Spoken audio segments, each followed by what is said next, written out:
నిన్న వికారాబాద్ జిల్లా కొడంగల్ నియోజకవర్గం దుద్యాల మండలంలో జరిగినటువంటి దాడి ఏదైతుందో గతంలో కూడా కలెక్టర్లు, ఆర్డీఓలు, రెవెన్యూ అధికారులు తెలంగాణలో 10 సంవత్సరాలు బీఆర్ఎస్ ప్రభుత్వంలో ఉన్నప్పుడు కూడా ఎన్నో కార్యక్రమాలకు ఊర్లలో వెళ్లి ఈ యొక్క పబ్లిక్ గ్రీవియన్సెస్ మీటింగ్స్ పెట్టేవాళ్ళు.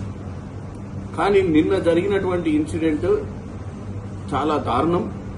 ప్రజాస్వామ్యంలో ఒక బ్యూరోక్రాట్ అంటే అడ్మినిస్ట్రేటివ్ గా ఉన్నటువంటి ఒక కలెక్టర్ స్థాయి అధికారినే అటాక్ చేయడం అనేది మనము డెఫినెట్ గా ఈ ప్రజాస్వామ్యం ఎటుపోతుందని ఆలోచించాలి. 10 ఏళ్ల పాలన పోయిన తర్వాత బీఆర్ఎస్ కి ఏ విధంగానైనా కాంగ్రెస్ ప్రభుత్వం చేస్తున్నటువంటి మంచి పనులను అడ్డుకోవాలని ప్రయత్నం క్లియర్ గా కనపడుతుంది. ఫార్మా సిటీ కోసం అని చెప్పి, అంటే ఫార్మా కంపెనీలు ఏర్పాటు కోసం అని చెప్పి అక్కడ పబ్లిక్ గ్రీవియన్సెస్ ని ఏర్పాటు చేసి పబ్లిక్ ఒపీనియన్ తీసుకునే ప్రయత్నం చేస్తున్న సమయంలో ఏదన్నుంటే చర్చ చేయాలి. కానీ నిన్న మనం చూసినట్టయితే ఆ యొక్క దాడిని ప్రోత్సహించిన వారందరూ కూడా బీఆర్ఎస్ కార్యకర్తలుగా మనం నిన్న గమనించినాం. సో బీఆర్ఎస్ పార్టీ ఎట్టి పరిస్థితిలో వాళ్ళ 10 ఏళ్లలో దోచుకుందే కాకుండా ఈ రానున్న ప్రభుత్వంలో అంటే ఈ 10 నెలల ప్రభుత్వం చేస్తున్నటువంటి మంచి కార్యక్రమాలను ఎట్టి పరిస్థితుల్లో అడ్డుపడాలని, ఎట్టి పరిస్థితుల్లో ఈ ప్రభుత్వంలో ఒక్క కార్యక్రమం కూడా సక్రమంగా జరగొద్దని.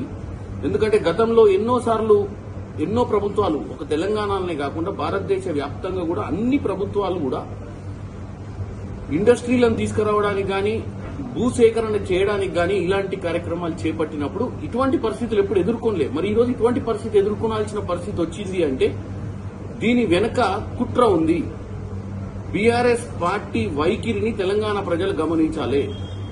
ముఖ్యమంత్రి సొంత నియోజకవర్గంలో ఇటువంటి కార్యక్రమాన్ని చేసి ఏం మెసేజ్ పంపించాలని చూస్తుర్రో మీరు అందరూ తెలుసుకోవాలి.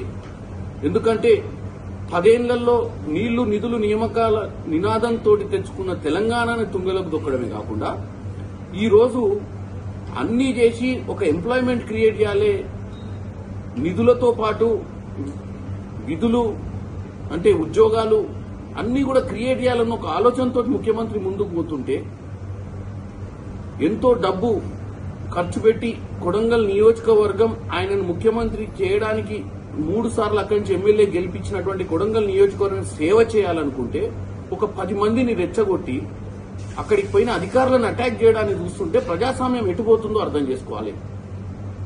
కేటీఆర్ పోయి ఢిల్లీలో కూర్చొని ప్రకంపనలు సృష్టిస్తున్నా అని చెప్పి పిచ్చి మాటలు మాట్లాడుతూ ఇక్కడ కార్యకర్తలను రెచ్చగొట్టి ఇక్కడ కార్యక్రమాలు ఆపే ప్రయత్నం చేస్తూ ఏం చేద్దాం అనుకుంటారు. డెఫినెట్ గా వీళ్ళ మీద యాక్షన్ తీసుకుంటాం. ఇటువంటి కార్యక్రమాలు ముందు ఎక్కడ చేసినా గానీ ప్రజలు కూడా ఇటువంటి చర్యలు తీసుకునే వాళ్ళ మీద మీరు కూడా నిఘా ఉంచాలి. ప్రభుత్వం కూడా ఇటువంటి వారి మీద చర్యలు తీసుకుంటుంది.